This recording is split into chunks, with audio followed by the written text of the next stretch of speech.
Functions add maths का पहला chapter शुरू करते हैं. First things first, let's start with the basic equation. Let's say हम ले लेते हैं, बहुत बेसिक सी ले लेता हूँ for the sake of simplicity. y is equal to x plus 1. Now this is an equation. Yeah, now let's write this as a function. F of x equals x plus 1. These two are the same thing. The only difference is the y has been replaced with an f of x. I'll erase the normal equation so that we can work on the function. This function में the letter that's outside the brackets, it shows what function it is. What function? By what function I mean it identifies which function it is, because there can be many functions with different letters. For example, g of x, it can also be h of x, t of x, so on and so forth. The next thing you can see which is different from a normal equation is these brackets and the letter that's inside. This letter is whatever is inside this the brackets shows what the value of x will be. For example, in this function, over here the value of x will be x because x is inside the brackets. So basically this shows value of x. So in other words, if I were to put some other value inside these brackets, for example, I use 2, f of 2. Now because this is the value of x, it's inside the brackets, the value of x inside the this area will also change. The value of x will now be 2 because 2 is inside the brackets, so it will be 2 plus 1, that's 3. So that's as simple as it is. Let's move on to domain and range. Basically what we can do with a function is add a domain and range. I'll explain what that is in a moment.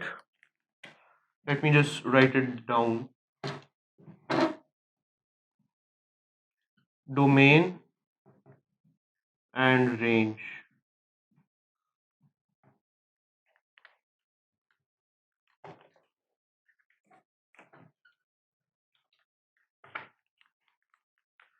Now what a domain is basically it shows what values of x we can use. For example, let's use the older function which was f of x equals x plus 1. Now let's say I want to use only 0 to 100 inside my equation. Now there should be a way to express that, and there is. It's called a domain. I would write down 0, 100. I want x to be from 0 to 100, which includes 0, 1, 2, 3, 4, 5, 6, 7, 8, 9, 10, so on so forth till 100. So I will write 0 less than equal to x less than equal to 100. What this is basically saying is that the values of x can range from 0 to 100. This is known as the domain. Now let's say I want to know what possible answers I can have, a set of values. Now because there are a lot of values over here, we can have a lot of answers as well. Now I want to put those answers in one statement. What I'll do is I'll use the smallest value in the domain and put it in the function. So I will write f of 0 equals 0 plus 1. I wrote 0 here because this is the value of x now. So f of 0 will be equal to 1. Now this is the smallest answer, and we will use the highest value in the domain as well. That will be f of 100 equals 100 plus 1. That will be 101. Now this is the largest answer you can get with this domain. Now we know that the answers will range from the smallest answer, which is 1, to the largest answer, which is 0. Now just like the domain, we can also note this down in this formation. So I will write 1 and 100 and 1. Now I want the range to be, I don't want it to be 1 to 101, it is 1 to 101 because the domain was 0 to 100. So I will write f of x is from 1 to 101. One thing we can do with the function is make composite functions. I'll explain what those are. I just write it down for now. Composite function. Let's reuse the old function that we used, which was f of x equals x plus 1, as well as introduce a new function which is g of x equals, let's say, 4x plus 2. 4x plus 2. One really fun thing we can do with this is use this equation and put it inside another equation function. How we do that is write f of x, we will open the brackets and place g of x inside. How this is pronounced is f of g of x. So what we basically did is take one function and put it inside another function. So this way we will have to use this function as a value of x for this function. It will be easier to understand once I write it down. This is x plus 1, right? F of x is x plus 1. Now the value of x has changed to g of x. So we'll have to substitute g of x into this equation. So we will write down 4x plus 2 plus 1. I replaced x with g of x because g of x is now the value of x. So that way it will be 4x plus 3. This is a composite function. It's very easy to understand, especially if you practice it. These questions also come in exams. Yeah, they're in easy 1 or 2 marks. You can get them really easily. Let's do it the other way around now. Let's put f of x inside g of x. So I'll start with writing g, opening the brackets, and I'll put f of x in there, f of x.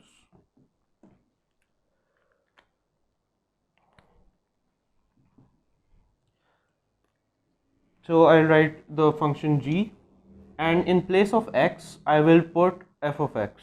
So f of x is x plus 1, and the remainder of the function I will write it as is because there aren't any other variables. For f of x plus 2, instead of 4x plus 2, it's now 4f of x plus 2. Now if we solve this, it's 4x plus 4 plus 2, which is 4x plus 6. That's about all there is to know about composite functions. You can get an easy 4 or 5 marks in the exams with these. And let's move on to absolute values and modulus. Okay, absolute values and modulus are the same thing. So let's write it down. Absolute value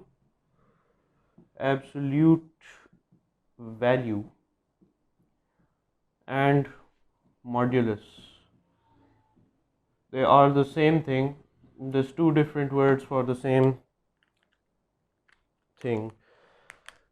What absolute value or modulus is basically making everything positive. If it's positive, it stays positive. If it's negative, it becomes positive. Let's take 4 for example, and put 2 bars around it. These 2 bars are how you represent absolute value or modulus. Now that I put the 2 bars around the 4, it's already positive, but it will become positive. It will stay positive. Let's try it again with a negative 4. If we put 2 bars around it, it's now an absolute value, which will become 4 again. Even if it's a variable, let's say minus x, absolute value, it will stay minus x. That is because we don't know what x is. X could be positive or negative. We can't open it right now. So leave variables as they are. But uh,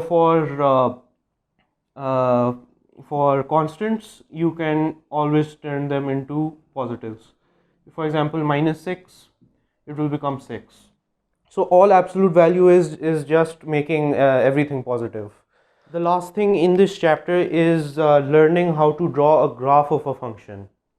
And because functions are basically the same thing as normal equations, this is really easy. Let's start with drawing an axis. Let's use y and x. And first things first, let's draw a really basic graph of y equals x, which you all will know is just a straight line with the gradient of 1 that passes through the origin.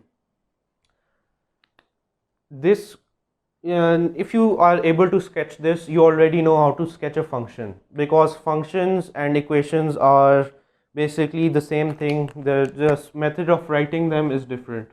Now the graph of y is equal to x is also the graph of f of x equals x, because as I told you in the beginning, y is equal to x is the same as f of x equals x. Only the y is replaced with an f of x. The transformations and movements of the graph, the gradient of the graph, they work in the exact same way as they do with any other graph of an equation. For example, if I use 2x, the gradient will increase. If I use half x, the gradient will decrease. If I use x plus 1, it will move upwards. This is getting quite messy. I'm going to erase it.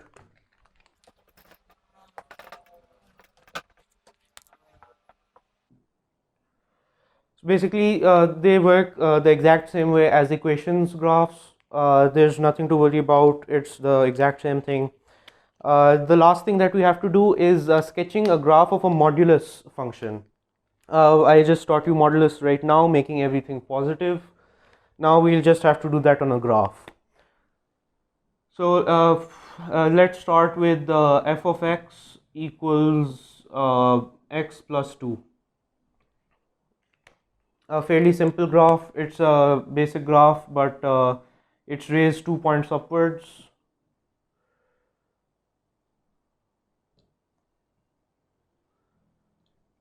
This is the graph of f of x equals x plus 2.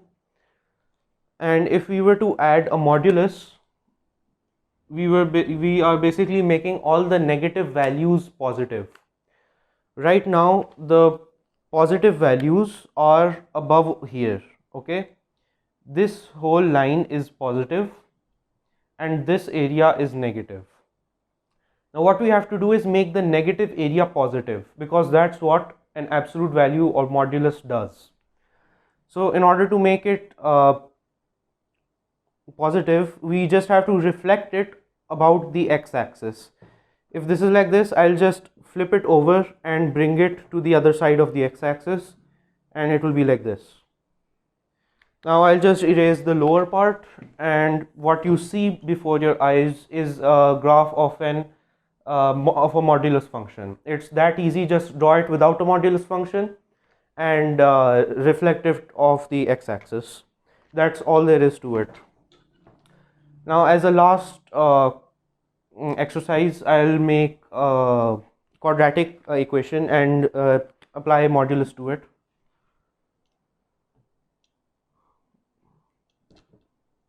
Let's say x square minus 2. So I'll draw the graph of x square minus 2. This is how it is, minus 2.